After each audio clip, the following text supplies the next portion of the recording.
लड़की, ये एक ऐसा टॉपिक है जिस पे जितना भी डिबेट किया जाए कम है। क्योंकि आज मैं कुछ आपके साथ ऐसी बातें करने लगी हूँ जो शायद आपको, आपके दिल को भी लगे, क्योंकि मेरे दिल को तो ये लगी हुई है ऑलरेडी। ज़माना जहालत में एक टाइम था जब लड़कियों को ज़िंदा दफन कर दिया जाता था या ज़िंदा जला दिया जाता था, या जितना बुरा सलूक कर सकते थे वो किया जाता था उस पर। और आज ये वक्त है, 21वीं सदी है, और आज ये वक्त है, आज भी औरतों को, लड़कियों को ज़िंदा दफन कर दिया जाता है। फ़र्क सिर्फ इतना है कि तब कब्र में ज़िंदा दफना दिया जाता था। अब आज का फ़र्क ये है कि आज ज़िम्मेदारियाँ, कस्टम, नॉर्म्स, वैल्यूज़ जो कि सोसाइटी ने पैदा की हैं, जो कि सोसाइटी ने ख़ुद बनाई है, उसमें उसको दफन कर दिया जाता है। अगर लड़की मोटी है तो उसको मोटा कह के मार दिया जाता है। अगर तो वो कमज़ोर है उसको कमज़ोर कह के मार दिया जाता है। अगर तो वो फिट रहती है तो उसको कहते हैं बड़ी फिटनेस फ्रीक है, तुम्हें जिम जाती हो, ये करती हो। मतलब प्रॉब्लम होती है। ये एक ऐसा टॉपिक है ना जिस पे जितनी भी बात करें ना, मैं जितना करूँ कम होगा। आज के दौर में भी लड़की को ज़्यादा पढ़ाया नहीं जाता। क्यों नहीं पढ़ाया जाता? क्योंकि उसको घर गृहस्थी सिखानी है, अगले घर जाके उसने काम ही तो करना है। बहुत कम पढ़ाया जाता है। और अगर पढ़ भी लिया उसने तो फिर भी उसने जाके आगे काम वाली ही बनना है, कुछ भी हो जाए। अगर तो वो पढ़ लिख के अगर अगले घर जाके काम वाली बनने के बजाय वो काम वाली को हायर कर लेती है कि मेरे घर के काम कर लो, तो वो बुरी बहू बन जाती है। क्योंकि आपको अपने काम खुद करने हैं। शादी के बाद तो करना पड़ता है, शादी के बाद तो करना पड़ता है। ये एक लफ्ज़, जो एक लाइन है ना, ये इंसान के दिल को खा जाती है। आज मुझे भी आप देख रहे हैं, मैं घर के कामों में बिज़ी हूँ। इट्स नॉट लाइक दैट कि I don't like to work. मैं खुद दिखा भी रही हूँ आपको कि आज का दिन, काफ़ी दिन हो गए थे मैंने काम नहीं किया था। आज का दिन मैंने सोचा कि क्लीनिंग कर दी जाए, घर की डीप क्लीनिंग। तो मुझे मेरी मामा की विरासत से मिली है। मेरी मामा को डीप क्लीनिंग करना बहुत अच्छा लगता है घर की, तो इसलिए मैंने अपने घर की भी आज की। और लिटरली थक भी बहुत गई थी मैंने सोचा कि साथ साथ आप लोगों को भी कुछ बातें बता दी जाएँ और दिखा दिया जाए कि क्लीनिंग में मैं क्या क्या करती हूँ। Anyways, back to the topic. हम औरतें पूरा दिन घर में काम करती हैं। We say we are housewife. I think, मुझे लगता है हाउस वाइफ का काम ना, जो बाहर जाती हुई लड़की जो होती है ना, काम कर रही होती है, उससे ज़्यादा होता है हाउस वाइफ का। क्योंकि वो, उस बेचारी के पास तो रेस्ट करने का टाइम ही नहीं होता। सुबह उठती है, बच्चों को स्कूल भेजती है, ब्रेकफास्ट बनाती है, फिर अपने हस्बैंड को ऑफिस भेजती है, ब्रेकफास्ट बनाती है, then she cleans it up. सारा काम साफ किचन रख के, घर साफ करके 5 मिनट के लिए रेस्ट करती है। अगर तो उसके पास इन्फेंट है तो फिर दोबारा जाग जाती है, उसको रेस्ट करने का तो मौका ही नहीं है। घर में बुजुर्ग हैं तो वो उसको आवाज़ें दे दे काम करवाते रहेंगे। ऐसा नहीं है कि नहीं करना चाहिए, बुजुर्गों की तो इज़्ज़त करनी चाहिए, मैं बिल्कुल कहती हूँ। लेकिन मुझे लगता है आज के दौर में ना, अब लड़की को अपने लिए आवाज़ खुद उठानी चाहिए। अगर वो भी एक इंसान है, हम अल्लाह ताला से शिकायत नहीं कर सकते कि ए अल्लाह, तूने हमारी ज़िंदगी में सुकून क्यों नहीं पैदा किया, ए अल्लाह तूने मुझे ये क्यों नहीं दिया, ए अल्लाह मेरी ज़िंदगी क्यों अज़ाब बनाई है, ए अल्लाह मैं क्यों नहीं यहाँ से बाहर निकल सकती। No, it's not like that. It's us. हम लोग हैं जो हमारी अपनी ज़िंदगी बेसुकून भी बना रहे हैं। हम लोग हैं जो अपनी ज़िंदगी को अज़ाब बना रहे हैं। हम लोग हैं जो अपनी ज़िंदगी को एक पटरी पे नहीं लेके जा रहे हैं। ये हम हैं। हम लोग अल्लाह ताला से नहीं कह सकते। जब क़यामत के दिन हम क्वेश्चन करेंगे अल्लाह ताला से, अल्लाह ताला कहेगा ये आप थी, आप अपने लिए ख़ुद नहीं उठती थी। अगर आपको कहीं घूमने के लिए जाना था तो आप खुद ही कहती थी नहीं आज मेरे शोहर का ऑफिस है तो मैं खाना बना लूँ, पहले ये कर लूँ। नहीं आज मेरी बेटी का तकरीर का कंपटीशन है या प्रोजेक्ट है तो मैंने इसमें तैयारी करनी है, मैंने उसको बना के देना है, ये करना है, वो करना है। नो, आपने अपने लिए ख़ुद निकालना है वक्त। आपने अपने लिए ख़ुद कोई कदम उठाना है। जब आप अपने लिए उठाओगे तो आपके बच्चे भी आपके लिए उठाएंगे, और आपके हस्बैंड भी उठाएंगे, और वालिदैन और सास ससुर भी उठाएंगे। उनको पता चल जाएगा कि ये अपने लिमिट्स क्रॉस नहीं करने देती है, ये अपने लिए आवाज़ उठाती है, इसको है कि ये इसकी लिमिट्स हैं, and then we don't have to cross it. Everyone's gonna know it. चलो जी, इसमें से इस टॉपिक से थोड़ा सा हटके मैं बताती हूँ कि आज मुझे मेरा पार्सल मिला है। मैंने ऑर्डर किया था रिंग लाइट, और मैंने एपिलेटर ऑर्डर किया था, एंड वो आ गया। एंड मुझे जितनी खुशी हुई है ना उसको देख के, मैं आपको अपना साउंड सुनाती हूँ। जब मैंने इस पार्सल को देखा तो मैंने कितनी चीखें मारी थी या कैसी आवाज़ निकाली थी।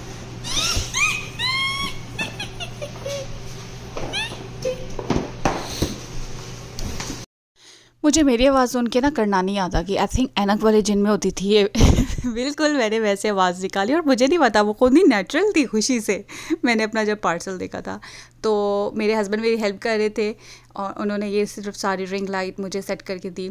आज मुझे पहले मैं स्टार्टिंग में जब वीडियो बना रही थी बहुत मुश्किल हो रही थी मुझे वीडियो बनाते हुए, क्योंकि मैं कभी फ़ोन कहाँ पे रखती थी कभी कहाँ रखती थी, एंगल मुझे सही नहीं मिल रहा था कि मैं अपने एंगल को कैसे सेट करके आप लोगों को दिखाऊं। मुझे सिंक के ऊपर से दिखाना था कि सिंक कितना गंदा था और मैंने उसको कितने अच्छे तरीके से साफ़ किया था, वो उस नज़र ही नहीं आया वीडियो में शायद, लेकिन मैंने पूरी कोशिश किया। तो उसके कुछ टाइम बाद ये आ गया पार्सल मेरा, फिर मेरी हेल्प हो गई आराम सुकून से। फिर मैंने रिंग लाइट पे अपना फ़ोन लगाया और घर साफ़ किया आराम सुकून से और वीडियो को मैं बनाती गई। अच्छा, सफाई में ना मैं सबसे ज़्यादा अपने किचन और अपने वॉशरूम में बहुत ज़्यादा ना तवज्जो देती हूँ, because I think these are the two things जहाँ से जर्म्स फैलते हैं और गंदगी फैलती है। तो वो इस्लाम में भी है कि वॉशरूम और किचन सबसे ज़्यादा साफ़ होना चाहिए, क्योंकि किचन में खाना बनता है तो इसलिए, एंड वॉशरूम में you know very well germs free होना चाहिए। एंड जर्म्स फ्री के साथ साथ ना मुझे मेरा बड़ा दिल करता है कि मेरा वॉशरूम, मेरा किचन, बल्कि घर सारा कुछ खुशबूदार हो, फ्रैग्रेंस फैली हो। ये एक नेचुरल सी बात है कि जो खुशबू होती है वो इंसान को अट्रैक्ट करती है, और अगर आपके घर से खुशबू आ रही हो तो आप अच्छा खुद ही फील करना शुरू हो जाते हो। अगर वॉशरूम से आ रही होती है तो खुद आप आपको इनर फीलिंग जो होगी ना आपकी, वो बहुत अच्छी होगी, आप बहुत हैप्पी फील करेंगे। और मैंने ढेर सारे ना स्प्रे रखे हुए हैं, ये सिंक क्लीनर के लिए एंड मिरर क्लीनर, तो ये सारा मैंने रखा होता है। मैं मम्मा के घर में भी रखती थी, मम्मा लेके आती होती थी ये सारी चीज़ें, तो उधर से मुझे ज़्यादातर आदत पड़ी है। इजी भी हो जाता है काम, स्टेन जो लगा होता है जल्दी रिमूव हो जाते हैं। और ये जो मैं टिश्यू से यूज़ कर रही हूँ ना, ये वेट टिश्यूज़ हैं जो आपका सिंक थोड़ा सा गंदा हो तो फ़ौरन से उसको वाइप कर दिया जाए तो वो साफ़ सुथरा हो जाता है। और ये टैप को भी इतना शाइन करता है, that's why I use these wet tissues. और इवन जो शीशा है ना उसके ऊपर पता है ना पानी के जो लग जाते हैं कतरे और वो दाग सब बन जाता है, वो इसको भी हटा देता है। और मुझे बहुत अच्छा लगता है ये, इसलिए मैं बहुत खुशी से काम भी करती हूँ। लोगों की अपनी अपनी हॉबीज़ होती हैं। मेरी हॉबी ना क्लीनिंग है, one of the hobby cleaning है। I don't like cooking, I literally don't like cooking. मुझे ऐसा लगता है मैं पहाड़ चढ़ रही हूँ। जिस दिन मुझे खाना बनाना होता है मुझे हस्बैंड कहते हैं आज आपने पहाड़ चढ़ना है क्योंकि उन्हें पता है इसको कुकिंग पसंद नहीं है, and now she has to do it. And मैं कहती हूँ हाँ आई नो, पर इतने अच्छे हैं वो, चुप करिए, जो भी खाना बना होता है चुप करके खा लेते हैं। बाकी क्लीनिंग का ये होता है कि जितना भी बड़ा काम हो मैं बहुत ईजीली कर लेती हूँ, मुझे डर ही नहीं लगता कि मैंने यार इतना ज़्यादा काम कैसे अकेले करना है। तो ये देखें इस वॉशरूम मैंने कितना अच्छा बहुत क्लीन कर दिया है। अच्छा, यहाँ पे ना वॉशरूम में ड्रेनेज सिस्टम नहीं होता कि बंदा धो के फ़ौरन से वाइपर फेरे और गया पानी। यार यहाँ पे ना बड़ा प्रॉब्लम होता है वॉशरूम क्लीन करना, नीचे पानी घिर जाए ना तो उफ बहुत मुश्किल से साफ़ होता है। दैट्स वाई मैं फिर हमने टिश्यूज़ रखे हुए हैं जो रोल बड़े वाले नहीं होते हैं, किचन वाले जो किचन पेपर्स होते हैं, उससे फिर वो ड्राई कर लेती हूँ मैं, एंड देन होवर जो है वो भी फेर लेती हूँ, तो सो काफ़ी अच्छा हो जाता है। लेकिन ना बड़ा मुश्किल होता है ये, अगर ड्रेनेज सिस्टम हो ना तो बड़ा आसान हो जाता है। मुझे पाकिस्तान बहुत याद आता है, वहाँ पे तो बेशक आसानी नहीं होती किसी किसी चीज़ में, लेकिन ये कि बड़ा I just miss my Pakistan. अच्छा, मैं यहाँ पे होवर कर रही थी ना, तो मैंने अपने हस्बैंड को कहा कि पाकिस्तानी झाड़ू हो ना फ़ौरन से फेरो बंदा और फ़ौरन से काम ख़त्म हो जाता है। एक्चुअली प्रॉब्लम ना हमें है, हमने बचपन से उसको पकड़ा होता है, हमारी आदत हो जाती है उसके साथ। ऐसा नहीं है कि मैंने कभी इसको यूज़ नहीं किया, मामा के घर मेरी था, हम लोग यूज़ करते थे, मेरे बाबा जानी हम लोग 90s में मुझे याद है लेके आए थे, जब मामा हम कश्मीर में रहते थे ओवर लेके आए थे, एंड मामा करती थी कारपेट से। तो ये काफ़ी फिजिबल भी होता है लेकिन समटाइम्स इरिटेटिंग भी होता है, क्योंकि जो इसका शोर होता है ना वो सही कान के अंदर जाके लग रहा होता है। कि मैं कहती हूँ हमारे जो ऊपर रह रहे हैं ना उनको भी पता चल जाता है कि आज ये नीचे सफाई को हो रही है, आज पूरे घर की आने वाली है शामत। सो ये शोर सुना है ना कितना ज़्यादा था, इसलिए मुझे ये यूज़ करना पसंद नहीं है क्योंकि इसका शोर बहुत ज़्यादा है।